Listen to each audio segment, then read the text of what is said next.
Hey, welcome. Today, we're diving into something really special, a kind of map for the soul from a thinker named Hanshi Deena Naidu.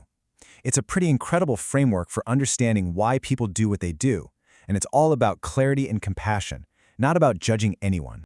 So let's just start with a question you've probably asked yourself a million times. Have you ever wondered why, when the pressure's on, some people just seem to lash out or fall apart, while other people actually get calmer? It's a real puzzle about us humans, right? Well, this framework we're exploring today gives us a powerful way to make sense of it. So here's how we're going to break it down. First, we'll look at the map for the soul itself. Then, the most important tool in this whole thing, the pressure litmus test. After that, we'll walk through the 5 stages of development. Then, and this is super important, we'll cover the 4 critical rules for using this map wisely. And we'll wrap up with one last really powerful test. Just remember, the whole point of this is to understand, not to label. Okay, let's jump in. Section 1, a map for the soul. So this all comes from Hanshi Deena Naidu, and the core idea is that we're all on a developmental journey. You know, think about it this way. We'd never judge a little baby for not being able to walk yet, right? Of course not. We know they're just at a certain stage of learning. This map asks us to use that exact same lens for our inner growth, for our souls. So the natural next question is, how do you figure out where someone is on this map? Well, that brings us right to Section 2, and this is really the heart of the whole system, the pressure litmus test. Hanshi's big insight is actually super simple, but it is profound. You can't see where someone's really at when life is good and everything's easy. No, the real test, the only test really, is pressure. How do they act when they're stressed out, when they're challenged?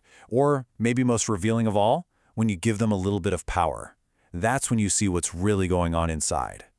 All right, so let's get into the nitty-gritty. Section 3, the 5 stages of development. This is the journey itself, charting a course from what Hanshi calls the new soul, all the way up to the master soul. So, stage 1, the new soul. What's the main lesson they're trying to learn here? It's the most basic thing imaginable, cause and effect. If I do this, that happens. Because of that laser focus, their worldview is very black and white. It's us versus them. So what happens when you apply that pressure we talked about? Well, you get blame, lashing out, or just freezing up. The key thing to see here is that deep empathy hasn't really developed yet, so other people tend to be seen as either tools to get something or threats that get in the way. And Hanshi has this perfect phrase for this stage. It just nails it. They are still learning that fire burns. It's that raw, that fundamental. They're learning the basic rules of how life works, and yeah, that's often a painful process. Okay, next up is the young soul. Now the focus totally shifts. It's not about basic survival anymore. It's about mastering the outside world. Life becomes a competition, a game you have to win. The world is seen as a big hierarchy. So what's the reaction under pressure? You see this kind of pompous judgment, this intense, desperate need to be right. You know the biggest tell for this stage? It's someone who literally cannot say the words, "I don't know," or even harder, "I was wrong." Because to them, that feels like losing the game. And the phrase that just perfectly captures this stage is, ambition without wisdom costs. The drive is huge, for status, for money, for achievement, but the deeper wisdom to handle all that ambition gracefully, it just isn't there yet. And now we get to the mature soul, and this is a huge turning point. The focus shifts from the outer world to the inner world. It's all about emotional mastery. That black and white worldview, it just dissolves into all these beautiful shades of gray. They start to see how everything is connected. Under pressure, they feel things incredibly deeply, but here's the key. They don't just react. They feel, and then they reflect. The biggest tell, they're the ones who will genuinely look at you and ask, "How did that make you feel?" And then they actually shut up and listen to your answer. But there's a real challenge at this stage, and this phrase just says it all. Carries the world's grief until they learn boundaries. That empathy is so wide open, so powerful, that the biggest lesson becomes learning how to feel it all without letting it completely overwhelm and crush you. Now we move into a really different space with the teacher soul. The main work here is ego surrender, moving beyond your own personal story to serve the whole. They don't just see complexity, they see the unity behind all the differences. And under pressure, something amazing happens. They don't react. They get still. They pause. And then they respond.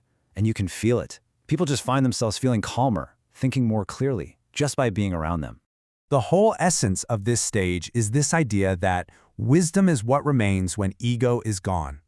See, it's not about learning more stuff, it's about losing the part of you that gets in the way of seeing clearly. And that brings us to the final stage, the master soul. Here, the journey is complete. It's about embodied oneness. It's not a worldview anymore, it's a direct experience. There is no other. So, what happens under pressure? Well, the whole idea of pressure becomes meaningless. Things don't happen to them, they just move through them. The key tell?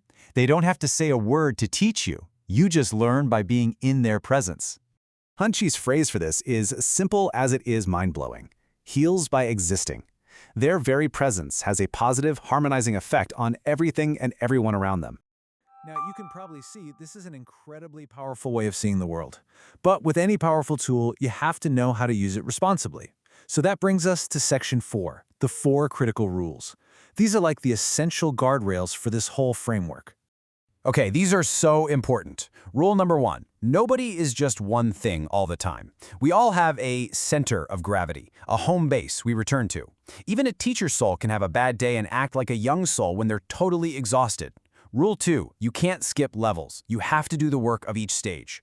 Rule 3, and this is maybe the most important, level isn't value. A new soul isn't worse than a mature soul, any more than a first grader is worse than a college student. Each stage is perfect and necessary for the person who's in it. And finally, Rule 4. The only proof is impact, not words. Forget what people say about how enlightened they are. Just watch what happens to the people and situations around them. That's the only thing that tells you the truth.